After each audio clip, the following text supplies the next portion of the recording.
Suosittu ja haluttu päivän persoona on nyt Radio Finlandiassa maanantaista perjantaihin kello 13 alkaen. Ilmoita itsesi, sanavalmis ystäväsi, rannikolla nähty kuuluisuus päivän persoonaksi. Soita Tevalle 607 739 743 tai lähetä e-mail teva.glad@radiofinlandia.net. Päivän persoona. Näin pyörähti käyntiin jälleen Radio Finlandian päivän persona-ohjelma. Täällä Avenida Los Bolitsesin studiossa Fuenirolassa on seurassanne Teva Glad. Tervetuloa Radio Finlandian ulataajuudelle 102,4. Netissä olemme kuultavissa ympäri maailman osoitteessa radiofinlandia.net. Samasta osoitteesta voitte kuunnella myöhemmin tämän ohjelman uusintana, koska haluatte. Lisäksi yhteistyökumppanimme Radio Kajaos esittää päivän persona-haastatteluja arki-iltaisin alkaen kello 23 Suomen aikaa. Tänään päivän persoonia on 2, molemmat entisiä juoppoja eli nykyisiä viinan kirouksen voittaneita alkoholisteja. Molemmat ovat sitä mieltä, että perinteiset päihdehoidot eivät pysäytä alkoholistin alamäkeä. Siksi he puhuvatkin alkoholisteina lääkkeettömän hoitomenetelmän puolesta. Sitä menetelmää kutsutaan Minnesota-malliksi.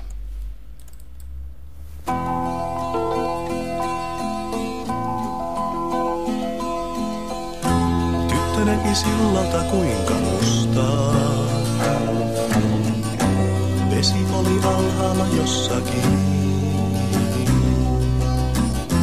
Äiti kysyi, miksi tuo runoja rustaa.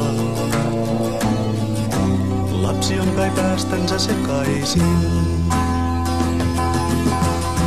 Tyttö itki hetken ja katsoi taakseen. Villinä soi huokaus kaupunkiin.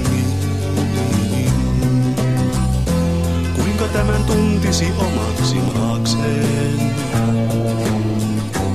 Vesi oli mustaa kuin aikakin. Ja vesi oli mustaa, äiti kulki mustissaan. Ja pappikin sai kahvia juodakseen. Ja isä oli kännissä, kuinkas muutenkaan. Joku kantoi pukkia eteiseen. Toiset lähtee kuuhun ja toiset Ruotsiin.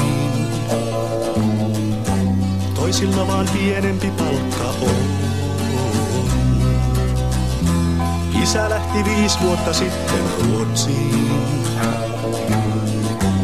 Äiti oli silloin jo onneton. Minä panin ikkunan vahvisuojan, että edes jossakin lämmin ois. Radiossa laulettiin kiitos luojan. Sunnuntaina äitikin nukkui pois. Ja isä meni Ruotsiin, äiti lensi taivaaseen. Ja pappi sai taas kahvia juodakseen. Ja veli oli kännissä, näin se itkeneen. Lumi teki enkelin eteiseen.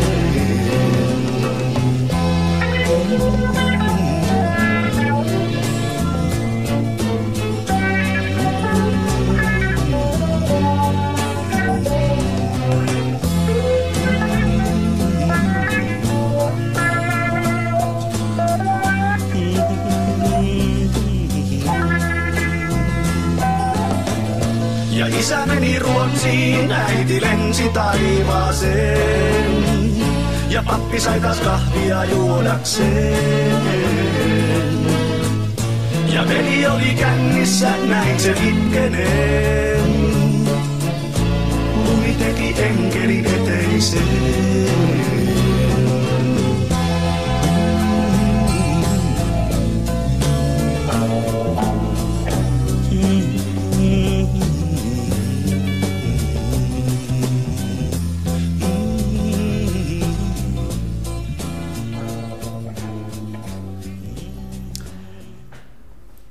Tervetuloa Radio Finlandian päivän persooniksi raitistuneet alkoholistit Kristiina Ruotsalainen ja Mika Arramies.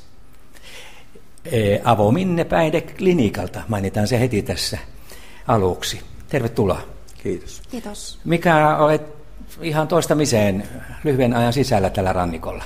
Kyllä, että tuossa ennen joulua niin tulin kartoittamaan jo tilannetta, että jos aloittaisimme avohoidon myös täällä Fuengirolan alueella ulkosuomalaisille sekä myös lisäksi niin Suomesta tuleville ihmisille, jotka haluavat päästä päihdesairaudestaan niin kuin eroon. Ja tällainen toiminta täällä on alkamassa, mutta siitä puhutaan ihan hetkisen kuluttua lisää. Kristiina, missä vaiheessa sinun elämääsi alkoi tulla alkoholia ja aloit ryypätä ja käyttää rauhoittavia lääkkeitä?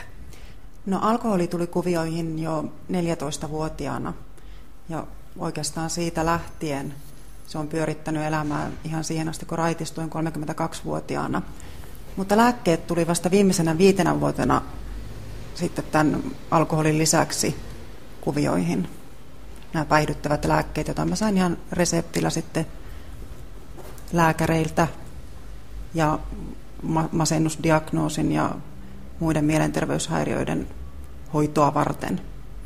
Siis alkoholi ei riittänyt, ja vaikka sitäkin varmasti sait ihan tarpeeksi. Tämä alkoholismisairaus alkoi jo 19-vuotiaana tuottamaan mulle niitä oireita, jotka kuuluu tähän sairauteen, eli mielenterveyshäiriöitä. 19-vuotiaana juomaputkien jälkeen tuntui, että pää hajoaa. Mutta silloin vielä en osannut yhdistää, en osannut vielä myöhemminkään yhdistää, mutta että nämä niin kuin pää hajoaa tunteet johtuu siitä, että nyt on ryypätty niin paljon ja sitä päihdettä ei enää siellä elimistössä ole. Eli se elimistö ikään kuin huusi sitä päihdettä ja psyyke alkoi hajota. Ja sitten 27-vuotiaana ensimmäistä kertaa lähdin hakemaan apua ja lähdin hakemaan sitä apua, koska oli sydämen tykytyksiä, epämääräistä ahdistusta ja silloin sain sen ensimmäisen masennusdiagnoosin.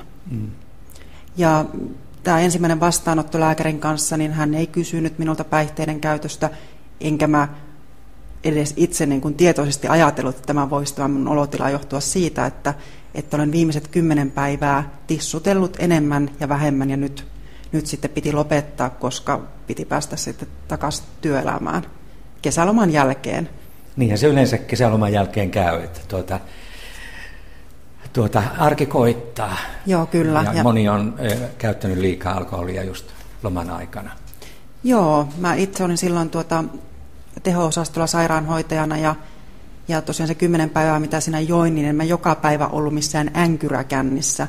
Mutta se, että piti joka päivä saada pieni määrä tai vähän enemmän sitä punaviinia tai mitä se milloinkin oli. Joka päivä ei mennyt niin sanotusti överiksi, mutta se päivän annos piti saada. Mm-hmm. No Mika, mitkä olivat sinun ensimmäiset kokemuksesi alkoholista?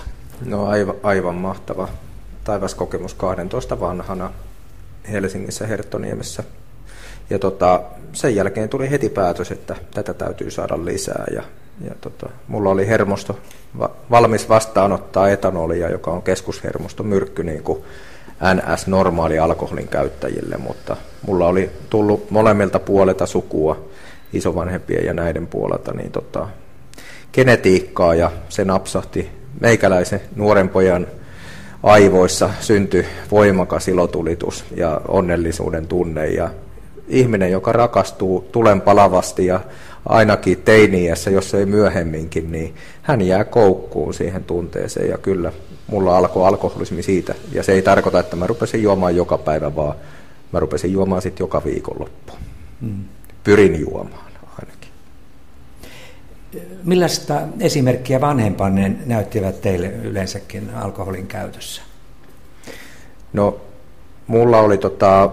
meillä oli liberaali suhtautuminen alkoholiin. Meillä käytettiin joka viikonloppu suurin piirtein ja 70-luvulla isä oli bisneselämässä, silloin oli pitkät lounaat ja kyllä se aiheutti meidän perheessä myös ongelmia, sitten se juominen ja ei se hauskalta tuntunut silloin nuorelta pojalta, mutta sitten se liittyi myöskin mukaviin asioihin, sukujuhliin ja tällaisiin ja niissä laulettiin ja kenelläkään ei ollut ärrää pullon pohjassa niin sanotusti ja ne oli hauskoja juhlia ja muita, että se liittyi myös siihen. Ja sitten meillä joka viikonloppu kyllä juotiin ja me saatiin maistaa viiniä aika nuorenakin ja sitten olutta ja tämän tyyppistä, mutta se ei tehnyt mun siskosta eikä veljestä alkoholistia, mutta minähän aina odotin, että milloin pääsee maistaa. Se oli se mun juttuni, mutta ei heidän.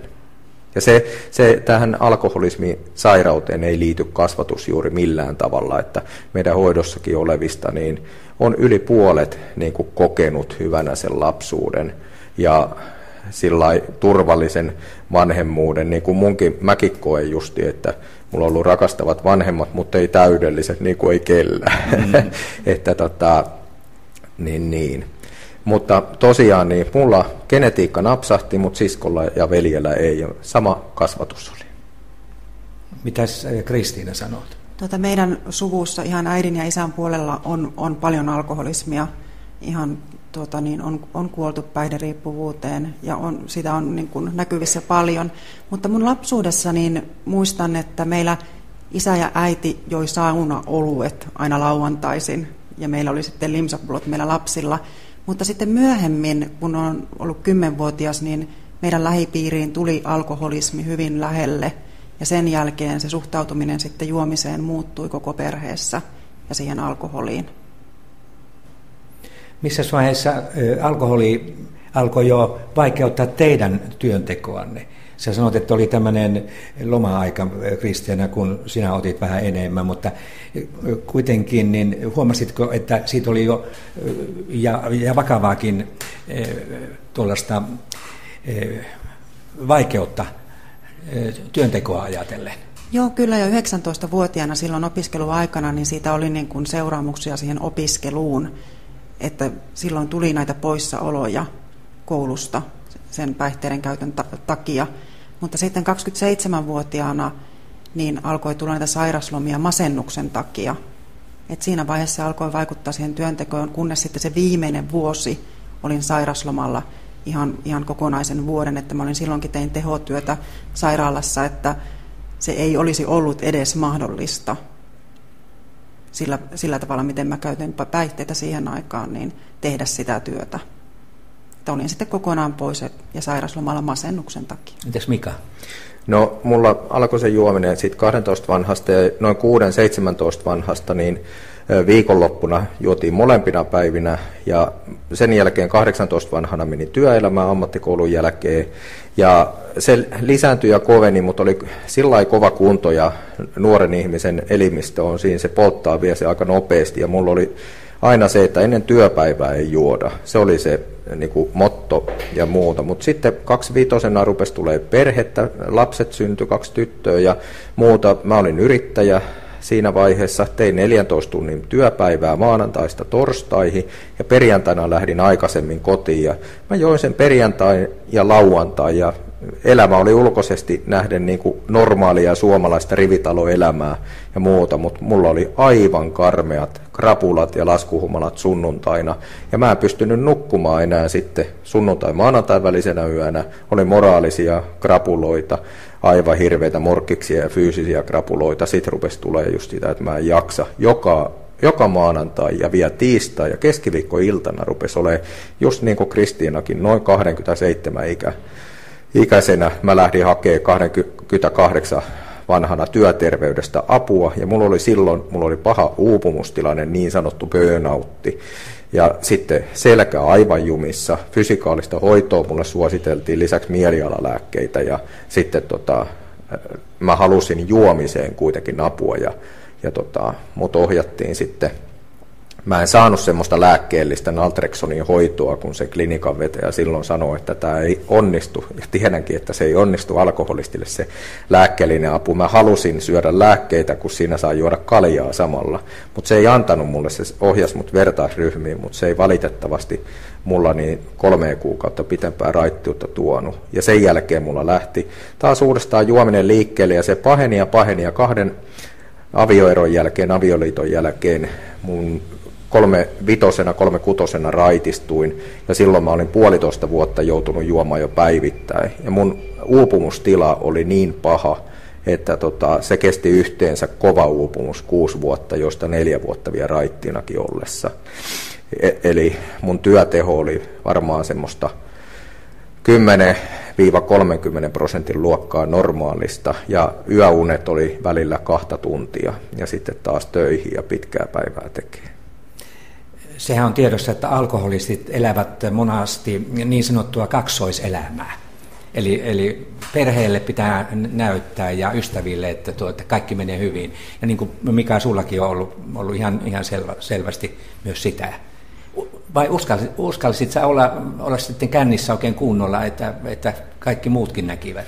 Uskalsin, että ehkäpä naisten alkoholismiin liittyy enemmän se, että juodaan siellä kaapissa, mutta alkoholismi kun etenee, niin se alkuvaiheessa, niin mä tykkäsin juoda alkuvaiheessa alkoholismia, siellä mennään niiden kaljakavereiden kanssa ja nuorena se on mahtavaa se juominen. Keskivaiheessa tulee monasti se perhe-elämä ja työnteko ja asuntolainat ja silloin rupeaa tulemaan nämä ongelmat näkyviin, niin kuin mullakin tuli. Ja se loppuvaihe, niin siinä ei tarvita enää ketään pullon kanssa ympärille. Mä join isossa omakotitalossa loppujen lopuksi yksin. Ei mulla ollut mitään näyttämisen halua, mutta alkoholisti ei itse ymmärrä sitä omaa tilansa, että on alkoholisti tai muuta. En minäkään, vaikka mä join päivittäin. No Kristiina. Joo, mä löydän itseni myös tuosta Mikan tarinasta ja tällä tavalla eteni hyvin paljon samalla tavalla myös mulla tämä sairaus. Mutta mä ajattelin tuon loppuvaiheen alkoholismia, että mä olin siellä kynnyksellä jo silloin 19-vuotiaana. Mutta mä sitten sinnittelin ja sain tosiaankin perheen, 2 lasta ja nämä raskausajatkin mä olin ihan raittiina ilman viinaa ja lääkkeitä. Mutta sitten taas niin kun vauva oli vähän kasvanut, niin siitä lähti sitten taas se niin sanottu piletys, että piti saada semmoista omaa vapaa-aikaa, kun oli niin raskasta olla kotiäitinä. Espoossa asuttiin tosiaan rivitalossa ja meillä oli niin sanotusti kulissit kunnossa. Ja molemmat oltiin, ex-miehen kanssa käytiin töissä ja oli tosiaan ne 2 lasta, mutta mulla oli sellaisia viikonloppuja, että mun piti saada ihan omaa rauhaa ja sitä niin kuin perheen piti lähteä Pohjanmaalle sitten viikonlopuksi pois, että mä pystyisin rentoutua. Ja se rentoutuminen, niin, se tarkoitti sitä, että mä join silloin molempina päivinä. Et siinä oli se, niin kuin se puoliso, joka oli kontrolloinut sitä elämää jollakin tapaa. Hän ja lapset oli poissa, niin mä olin kännissä koko ajan sen viikonlopun. No, missä vaiheessa sun puoliso sitten puuttui asiaan, vai puuttuuko missä vaiheessa? No, kesä 2006 oli sitten sellainen, että silloin mä join päivittäin, koska oli niin lämmin, niin istuin terassilla naapureiden kanssa, tällä tavalla mä sitä selittelin. Mutta se oli tosiaankin päivittäistä se juominen, ja siitä alkoi tulla niin kuin seuraamuksia sillä tavalla, että meidän avioliitto sitten kariutui sinä kesänä, jonka jälkeen meni se 2 vuotta, että mä päädyin sitten päihdehoitoon. Että mähän selittelin itselleni, että mä juon sen takia, koska nyt tuli tämä ero ja on niin rankkaa ja on sitä ja tätä. Mutta todellisuudessa tilanne oli se, että kun sitä puolisoa ei enää siinä ollut, niin mulla oli tilaa ja aikaa juoda joka päivä, ihan päivittäin sitten. Jatketaan tästä ihan hetkisen kuluttua, mutta nyt Jippu pääsee vauhtiin ja En osaa elää -niminen kappale.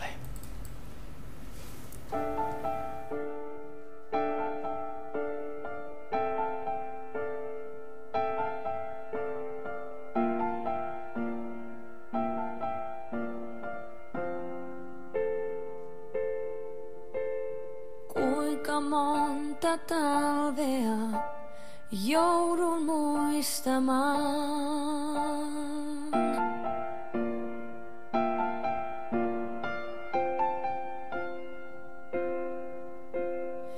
Etkö sinä lähdekään minusta milloinkaan?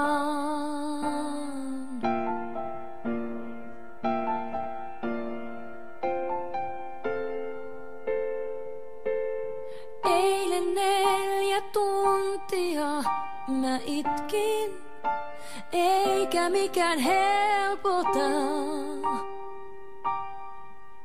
Eilen olin ihan varma lähikaupassa.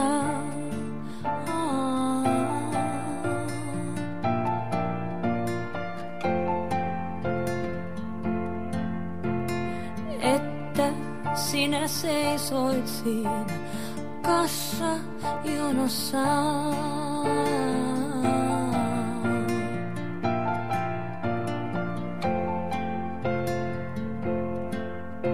Ei se et ollutkaan sinä sen miehen teepaidassa, mustat siivet niin kuin kuulleen enkelin. En osaa elää, en näissä kengissä, en tässä talossa, en tällä kadulla. En osaa elää, en elokuvissa, en yöjunissa, en kenenkään kodissa ilman sinua.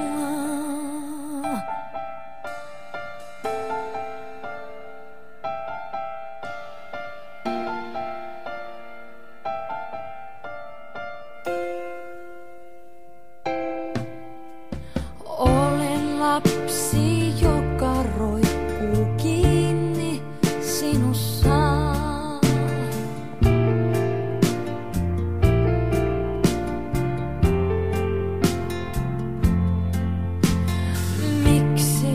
Miksi ihmisen täytyy luopua?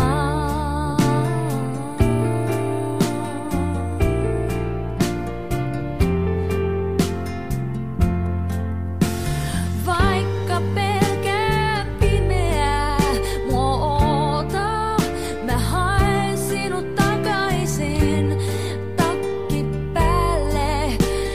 Paljain jaloin meen pakkaseen.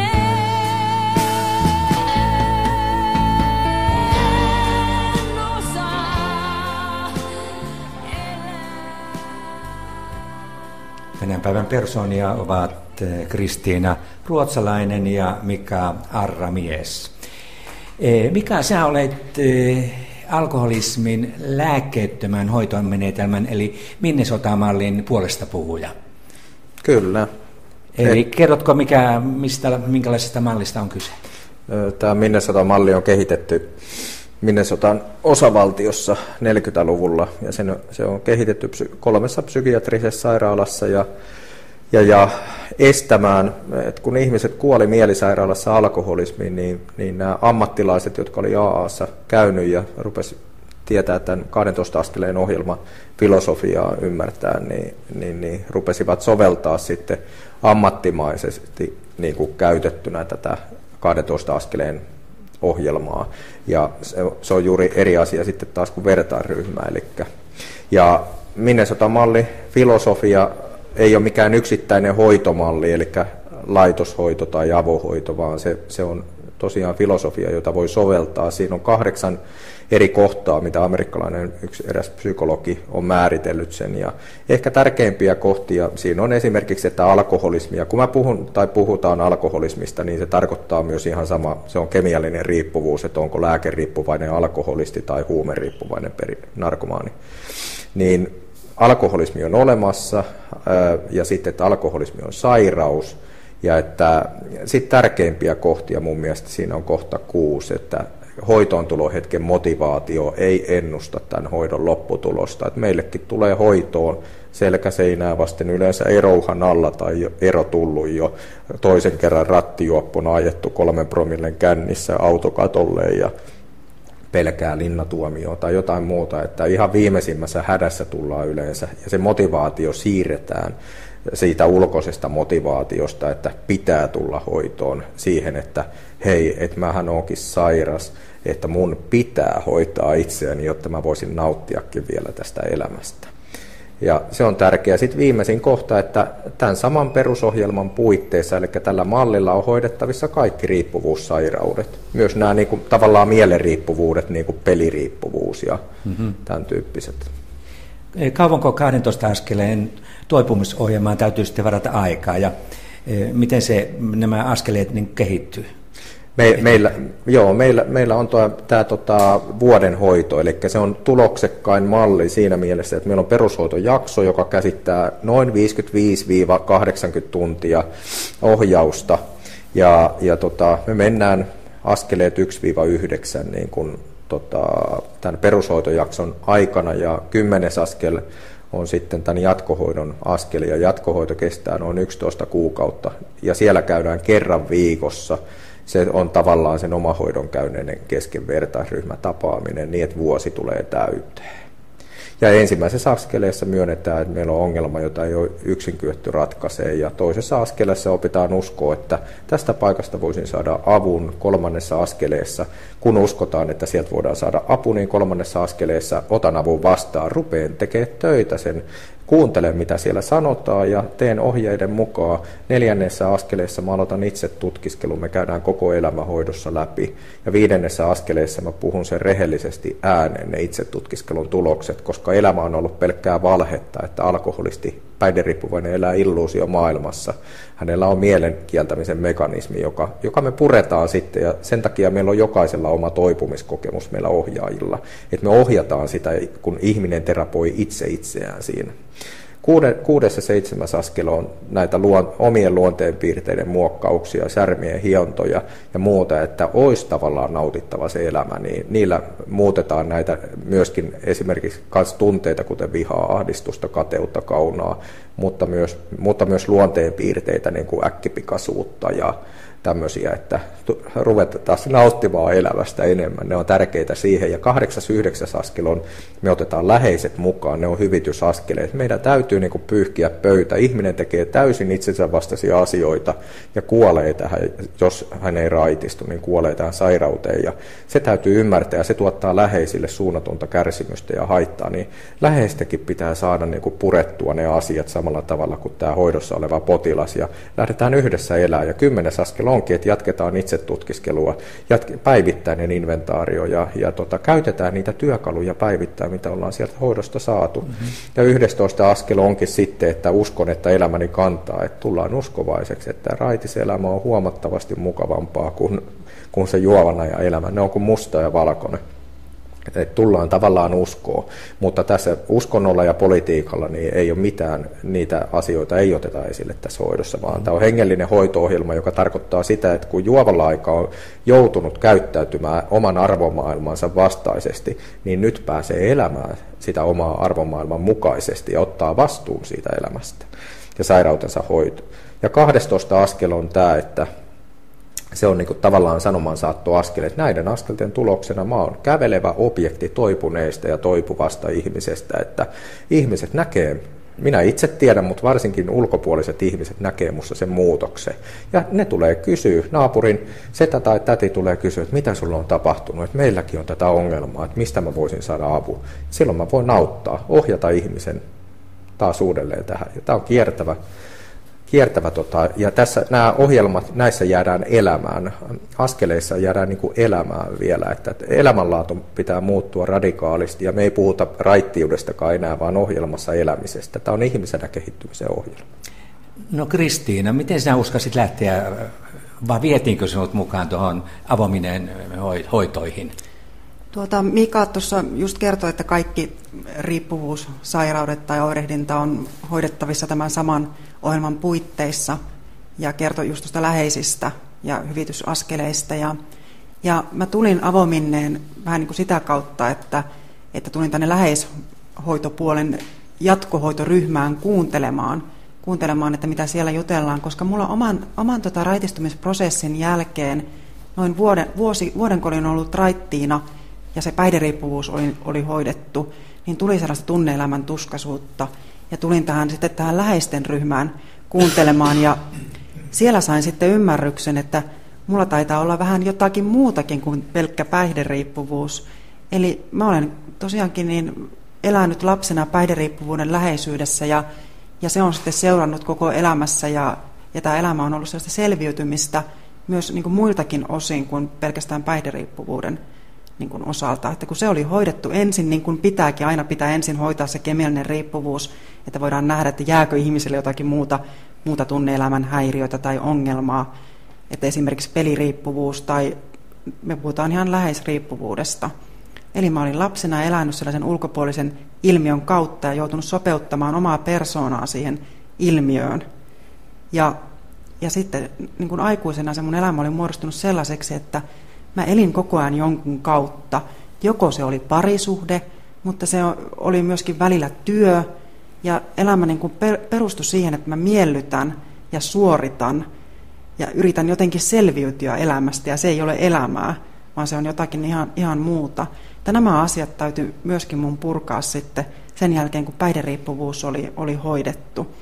Eli tulin sitä kautta avoiminneen ja tällä hetkellä mä toiminkin niin kuin siellä läheishoitopuolella ja opiskelen itse perheterapiaa ja autan näitä läheisiä. Meillä on läheisille ihan omat hoitoryhmät avoiminnessa. Ja tästä jatketaan ihan hetkisen kuluttua.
Tänään päivän persoonia ovat Kristiina Ruotsalainen ja Mika Arramies. Tämän keskustelun aikana on jo tullut esille se, että alkoholismiin liittyy perinnöllinen alttius, eli geneettinen perintö. Keneltä te luulette perineenne tämän alkoholismin? Oletteko ajatelleet? No, mulla se on tehdään hoidossakin tämmöinen sukupuu, eli genetiikan kartoitus, niin mä kävin sen itse läpi ja vasta niin kuin 35-36 vanhana, ja sieltä löytyy yllättäviä asioita, että katselin tuolla, on tullut semmoinen ohjelma Ruotsin suomalaisesta, suomalaisperhe, joka muutti Ruotsiin 60-70-luvulla, tämmöinen kuin Sovinto, niin siellä on myös kanssa samanlainen, mikä on ollut meilläkin niin tämmöinen kieltäminen, että ei puhuta niistä, että kuinka moni tietää, mihinkä se vaari on kuollut ja kuinka moni tietää, millainen on vaarin tai mummun nuoruus ollut tai muuta. Että mä selvitin ne asiat ja sieltä löytyikin semmoisia juttuja, että mä sain 35 vanhana kuulla vasta, että toinen esimerkiksi isovanhemmista oli kuollut maksakirroosiin. Että vasta kyselyjen jälkeen, ja toinen vaareista oli ollut raitis koko ikänsä toisen puolen vaari, ja sitten kun mä selvitin, että miksi on ollut, koska yleensä ihminen, joka ei ota yhtäkään paukkua koko elämänsä aikana, niin on monasti alkoholistiperheen lapsi, jolla on tullut kova viha sitä viinaa kohtaan, niin vaari olikin tällainen. Hän kuoli heti sodan jälkeen sodassa saatuun keuhkotautiin, ja hänen isänsä oli ollut alkoholisti, ja vaari ei ollut kuulemma koskaan halunnut sanoa sanaa isä ja muuta. Että sitä on tullut molemmilta puolilta, ja se hyppää monasti sukupolven ylitse. Entäs Kristiina, oletko sinä tutkinut taustojasi? Joo, mä joudun tai saan nyt opintojeni kautta tutkia taustojani, eli siellä perheterapia-opinnoissa me tehdään sellainen sukupuu, jossa tutkitaan sitä omaa taustaa, ja nyt sitten tapasin oman isoäitini isän äidin tässä muutama viikko sitten tuolla Torniossa, ja hän esitteli mulle sitten sukua ja ihan sanoi, että ja hän kuoli viinaan ja hän oli seuramies ja kyllä tällä kertaa kyllä käytti ihan sellaisia nimiä, että kuoli viinaan, että siellä tapahtui sitä ja täällä tapahtui tätä ja aika avoimesti puhui näistä asioista. Samoin kuin sitten äidin puolella on ihan samanlaista, että se on niin kuin pitkät perinteet ja perintötekijät on jo meidän suvussa sieltä ainakin sodan aikaa ja varmasti jo pitkälle ennen niin kuin sotaa on käytetty paljon alkoholia. Mikä sä olet uskaltanut julkisuudessa olla sitä mieltä, että perinteiset päihdehoidot eivät pysäytä alkoholistin alamäkeä? Eli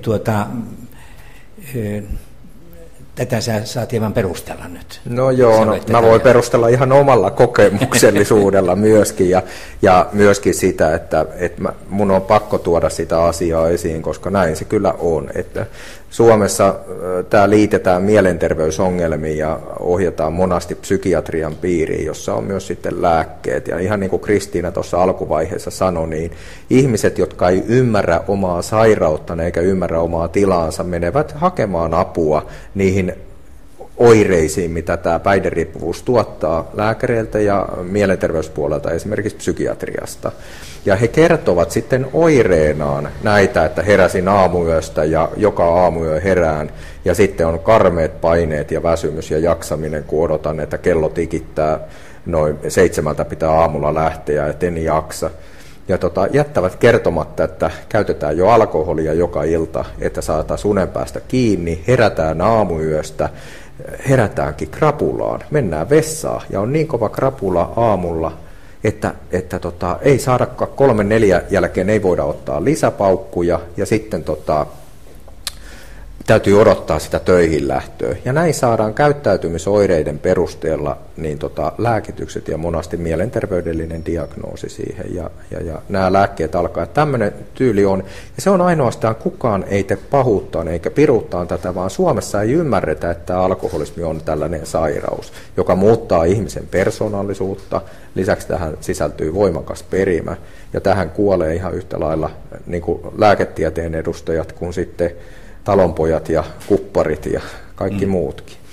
Ja hoitotulokset on se, mitä me koitetaan niin kuin tuodakin, että näitä tuloksellisuutta ja vaikuttavuutta pitäisi mitata, ja Suomi on kansainvälisesti siellä pohjatasolla näissä. Että ihmiset kuolee. Tämä tappaa enemmän kuin mikään muu yksittäinen sairaus työikäisiä. Tätä pitikin kysyä, että miten merkittävä terveysuhka alkoholismi on nykypäivän Suomessa? No, Päivi Räsänen taas sisäministeriön puolesta esimerkiksi, että se on Suomen suurin sisäinen uhka on alkoholi. Että ei siellä poliiseilla eikä sairaanhoitopuolellakaan erikoissairaanhoidossa, niin siellä olisi valtavasti potentiaalia vapautuisi, jos saataisiin alkoholisairaudet hoidettua kunnolla. Tämä on Suomen suurin. Tämä aiheuttaa sitten muun muassa diabetestäkin ja muuta tällaista. Että ihan ehdottomasti. Mutta monissa perheissä alkoholismi on tabu, josta ulospäin ei uskalleta kertoa. Eli miten saataisiin nyt ovi auki sinne, että naapurikin huomaisi, että että siellä käytetään vähän liikaa alkoholia? Muutos tapahtuu kuitenkin yksilötasolla, että kun yksi ihminen saa perheestä tietoa, että kyse on todellakin sairaudesta, josta voi toipua, niin meillä järjestetään tällaisia infotilaisuuksia ympäri Suomea tai 4 paikkakunnalla ja kerrotaan, että minkälaisesta sairaudesta on kysymys. Ja tämä yksikin ihminen, joka voi olla todellakin läheinen, niin voi tulla kuuntelemaan tätä päihdeinfoa. Ja siitä lähtee aina niin kuin se prosessi käyntiin, että ensin sieltä tulee yksi ja sitten sieltä tulee toinen, ehkä jopa se päihderiippuvainen ja hän lähtee hoitoon. Tai sitten meille tullaan niin päin, että yksi päihderiippuvainen tulee hoitoon ja pian tulee hänen läheinen läheishoitoon, että mäkin haluan hyvää elämää. Että aina niin kuin kysymys on sitä yksilöstä ja sillä tasolla annetaan tietoa. Toki me käydään avoimmin sitä niin luennoimassa päihdeklinikoilla, A-klinikoilla kertomassa meidän hoidosta, erikoissairaanhoidon puolella, työterveyksissä, työhyvinvointipäivillä. Että antamalla tätä tietoa, ja todella niin kuin Mika sanoi, että meillä ei ole niin kuin tarkoitus koskaan niin kuin arvostella toisten hoitomuotoja, mutta totuushan on se, että meillä on ne hoitotulokset on hyvät, ja se johtuu ihan siitä, että kyse on tosiaan sairaudesta, ja me annetaan siihen sairauteen hoitoa, että ketään ihmistä ei koskaan meillä nöyryytetä tai opeteta alkoholistia, jolla on kontrollikyky mennyt, niin käyttämään vaikka 2-3 annosta alkoholia päivässä. Että tämähän latistaa sen ihmisen itsetuntoa vielä niin kuin enemmän, että kun hän huomaa, että en mä pysty siihen. Että meillä lähdetään siitä, että se on sairaus, kontrollikyky on mennyt ja se ei koskaan enää palaudu ja se on siellä keskushermostotasolla, että sairaudessa ei ole kiinni sitä tahdonvoimasta. Aivan. Ja suomalaisilla on pian tarjolla Minnesota-päihdehoitoa myös täällä Espanjassa. Sitä varten sähän Mika taidat täällä rannikolla nyt ollakin. Joo, kyllä olen. Ja pahasti hyvästi rupeaa näyttää sille, että täällä ruvetaan saadaan hoito pystyyn, että täällä on ollut hyvä vastaanotto ja ihmiset tulee viimeksi tänään aamiaispöydässä tuolla hotellissa sanoi, että tuli yksi suomalainen, joka oli tuttu, niin oli mukava nähdä ja sanoi, että tarvetta piisaa täällä. Ja niin täällä varmasti onkin ja ollaan jopa viritelty vähän yhteistyökuvioita espanjalaisen päihdeklinikan kanssa, että hommat menee eteenpäin, että pikkuhiljaa niin, että saadaan semmoinen kunnon, että kartoitetaan sitä tarvetta koko aika ja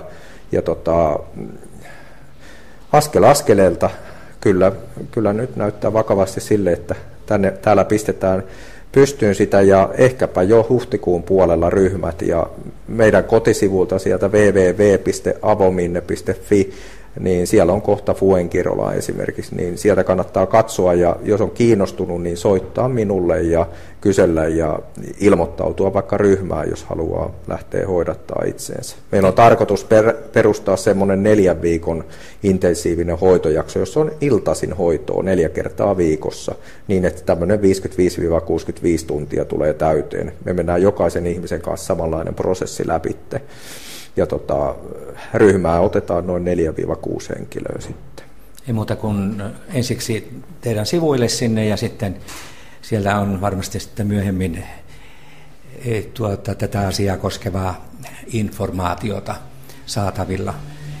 Ja tästä samasta asiasta te pidätte huomenna luennon täällä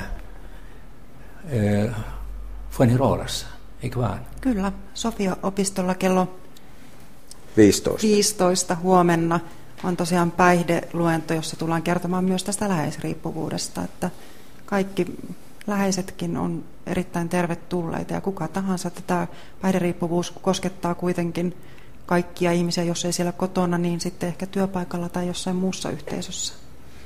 Kiitoksia.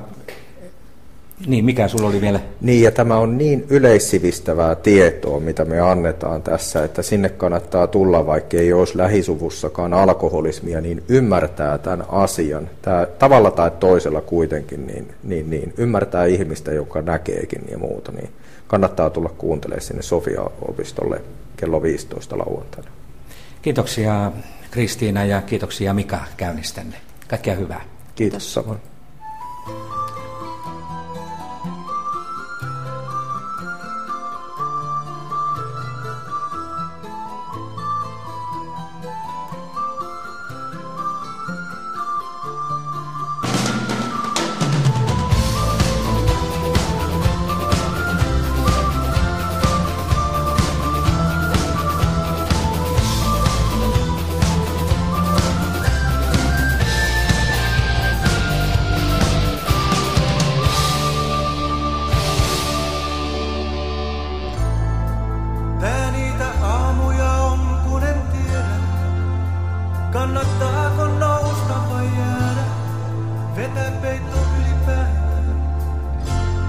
hautautua alle kivisen kuoren. Aamuyössä sydän yksin eikä pääse läpi surujen vuoren. Pelko pimeyttä pitkin